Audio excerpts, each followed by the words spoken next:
हमें लगातार 2 साल से प्रताड़ित किया जा रहा, बहुत ही ज़्यादा। क्या करते हैं आप? मैं बेरोजगार था। नहीं तो शादी जब आपकी हुई तब ये क्या? तब हम लोग दोनों लोग पढ़ाई करते थे। ज्योति मौर्य वो मामला जो इन दिनों सोशल मीडिया से लेकर गली नुक्कड़ तक चर्चाओं का बाजार गर्म कर रहा है। अब ऐसे कितने ही मामले सामने आ रहे हैं। अमेठी से ऐसा ही एक मामला सुर्खियां बटोर रहा है, जहां पत्नी के नर्स बनने के बाद उसने पति को छोड़ने का फैसला किया है। दरअसल अमेठी के एसपी ऑफिस में एक पति अपनी पत्नी की शिकायत लेकर पहुंचा। उसने आरोप लगाया कि उसने अपनी पत्नी को पढ़ाया लिखाया और इस काबिल बनाया कि वो नर्स बन सके, और अब वो सैनिक स्कूल में महिला नर्सिंग स्टाफ में अपॉइंटेड है, लेकिन अब उसका अफेयर किसी और से चल रहा है।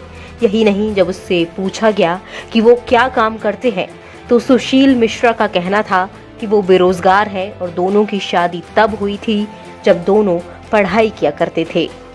उसको हमने पढ़ाया लिखाया शादी के बाद जब ये सैनिक स्कूल अमेठी में नर्स हो गई तो यही एक शिक्षक के साथ अपना आइडेंटिटी रिलेशन बना रखी है। पदस्थापना के बाद मेरी पत्नी को षड्यंत्र, साजिश, छल कपट, बेईमानीपूर्ण आशय से मेरी पत्नी को शादी के लिए बगला लिए हैं।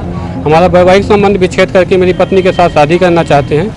बात करते करते सुशील रोने लगे। मीडिया रिपोर्ट्स के मुताबिक मध्य प्रदेश के रीवा जिले के रकरी गांव के रहने वाले सुशील का कहना है कि उसकी शादी 2013 में हुई थी। शादी के बाद उसने अपनी पत्नी को पढ़ाया लिखाया और इस काबिल बनाया कि उसकी नौकरी लग गई। आज उसकी पत्नी स्कूल में काम करती है, स्कूल में ही बने आवासीय परिसर में वो रहती भी है। सुशील ने पत्नी पर कई गंभीर आरोप लगाते हुए कहा कि पत्नी अब उसे बेटी से भी नहीं मिलने देती।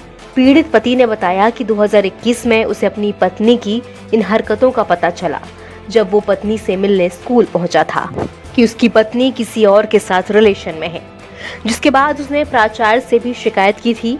दोनों के बीच विवाद इतना बढ़ा कि मामला मध्य प्रदेश के कुटुंब न्यायालय तक पहुंच गया। पत्नी उसे बेटी से मिलने नहीं दे रही है। स्कूल प्रशासन ने भी उसकी एंट्री पर प्रतिबंध लगा दिया है। सुशील कुमार ने दिए प्रार्थना पत्र के साथ कई साक्ष्य देते हुए एसपी से पूरे मामले की जांच कराकर न्याय की गुहार लगाई है। समस्या ये है सर कि हमारी 2013 में शादी हुई थी। लड़की रहने वाली रीवा की है, अनंतपुर की है। उसको हमने पढ़ाया लिखाया शादी के बाद जब ये सैनिक स्कूल अमेठी में नर्स हो गई तो यही एक शिक्षक के साथ अपना आइडेंटिटी रिलेशन बना रखी है। शिक्षक मार्कंडेय पांडे जो कि यहाँ गणित टीजीटी हैं।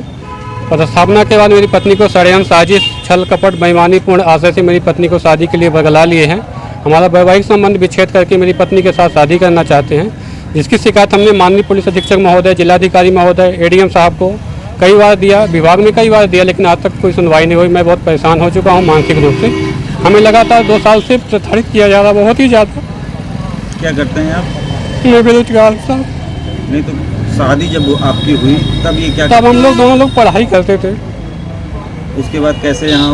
उसके बाद जब से ये 2021 में पदस्थापना हुई है, इसकी पदस्थापना के बाद से ही हमको लगातार हमारे साथ दुर्व्यवहार हो रहा है। आज तक हमने कई बार शिकायत की, लेकिन कहीं से कोई सुनवाई नहीं हो रही है। स्कूल प्रशासन हमें रोक लगा रखी है बिना किसी न्यायालय के आदेश से। आज 2 साल से स्कूल प्रबंधन हमको ना तो पत्नी के कमरे में जाने दे रही है, ना ही हमारी बिटिया से मिलने दे रही है। 5 साल की हमारी एक बच्ची है। वहीं सुशील की पत्नी प्रिया का कहना है कि उसका पति सुशील झूठ बोल रहा है। उसकी पढ़ाई उसके माता पिता ने कराई है, जिसके बाद उसकी नौकरी लगी। इसमें पति का कोई हाथ नहीं है। पति उसे जबरन परेशान करता रहता है। पति ने ही कुटुंब न्यायालय में केस दर्ज कराया है, जो अभी चल रहा है। बेटी उसी के साथ रहती है, लेकिन पति उसे परेशान करने के लिए लगातार झूठी शिकायतें कर आरोप लगा रहा है। एनबीटी ऑनलाइन की रिपोर्ट।